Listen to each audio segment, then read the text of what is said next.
Hello, Asmawi Bakiri, pandit favourite saya, juga bekas pemain Selangor. Selamat datang. Ya, Lin. Hai, Terima Mawi. kasih, Su. Hai. Mawi, macam-macam hari ini kita ada. Antaranya Hmm. nak tanyalah tentang 4 perlawanan tanpa menang untuk Pahang, kan? Apa yang Ya. serba tak menjadi untuk Dola Saleh, Mawi, ya? Okey, perlawanan semalam tu memang sepatutnya Pahang harus persalahkan diri mereka sendiri sebagai satu Ya. tim kerana tak ambil kesempatan daripada kelemahan sementara pasukan Kedah yang bermain menurunkan 10 pemain tempatan, satu pemain import. Tetapi positifnya untuk pasukan Pahang balik ni, walaupun mereka mengalami kekalahan 4 game tanpa kemenangan, adalah perkara positif berlaku. Saya tengok di sini ialah jaringan yang boleh dihasilkan ataupun jaringan berlaku. Sebab saya nak ambil sedikit kisah apa yang berlaku kepada pasukan Pahang ni. 3 perlawanan ini mereka kalah dengan Terengganu 2-0, mereka kalah dengan KL 2-0, mereka kalah dengan JDT 3-0. Tapi berbalik dengan pasukan Kedah, mereka seri. Perkara penting, mereka menjadikan gol, ada 2 jaringan terhasil. Dan Ya. kat sini saya dapat lihat bahawa itu permasalahan pasukan Pahang sendiri, di mana ketiadaan pemain berkualiti sedikit dari dalam pemain Pahang menyebabkan mereka sukar untuk mendapatkan jaringan. Okey, itu antara kekangan Pahang lah, ya. Satu lagi tim yang tengah struggle lah bagi saya adalah Perak, dan lepas ni Perak akan berdepan dengan Melaka esok. Jadi pada pendapat Mawi, pasukan mana yang mempunyai kelebihan untuk raih 3 mata dari segi prestasi pada ketika ini?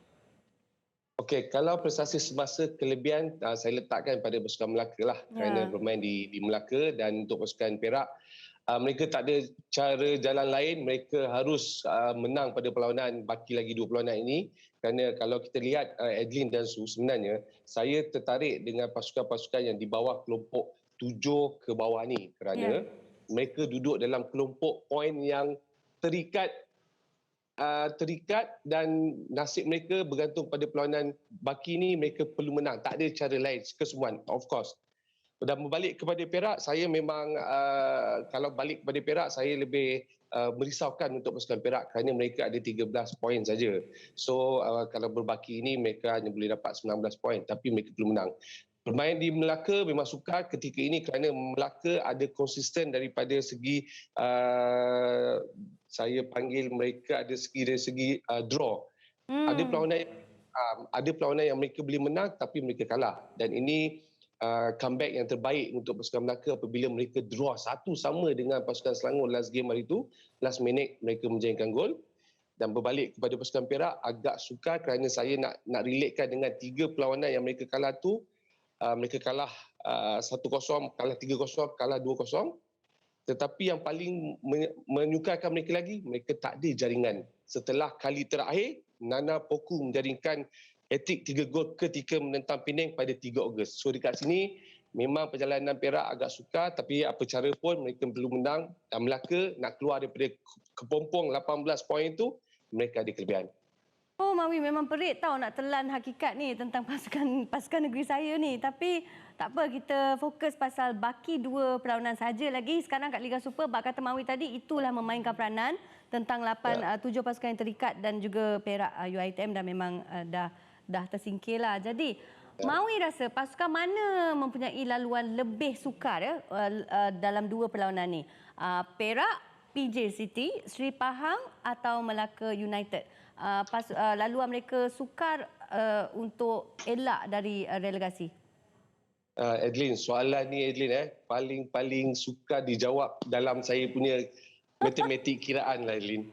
Saya rasa dalam banyak 4 tahun kebelakangan ini yang paling kritikal sebenarnya. Ya. Dan kalau nak menyebut pasukan-pasukan yang di bawah Adeline, termasuk saya tambah sikit, termasuk Sabah ya Adeline. Kerana kenapa terlihat kedudukan Sabah pun masih belum selamat, kerana kalau terlihat dia hanya 19 poin. Ini kita kedudukan 7 tim ke bawah.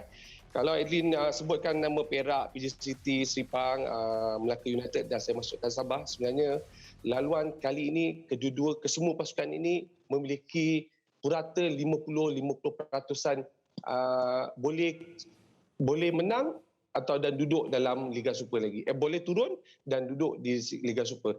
Kerana kalau kita lihat semua, kedudukan 18 poin ini akan bergantung dan mengharapkan pada perlawanan itu akan bermain pada home atau away saja kali ini. Cukup kritikal. Dan kalau nak ikut susunan, saya ambil susunan mengikut pasukan yang sukar. Perak, PJ City, Seri Pahang, Melaka United dan Sabah. Ada juga Perak kat situ.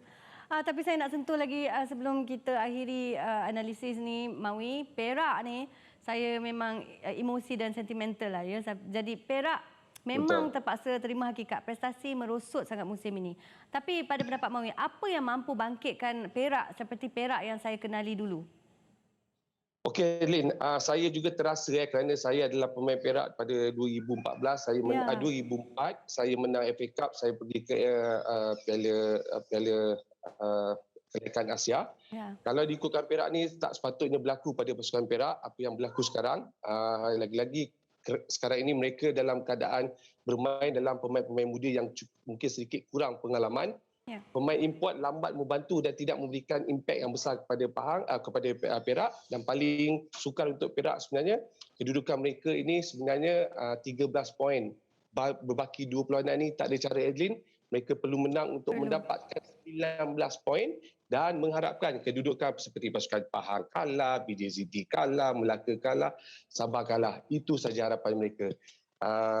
Kalau ikutkan dua baki perlawanan ini, Perak akan bertemu dengan pasukan Melaka dan perlawanan terakhir di home mereka akan menentang Sabah. Jadi saya mengharapkan keajaiban sebenarnya, tapi ini terpulang pada pemain-pemain Perak sendiri.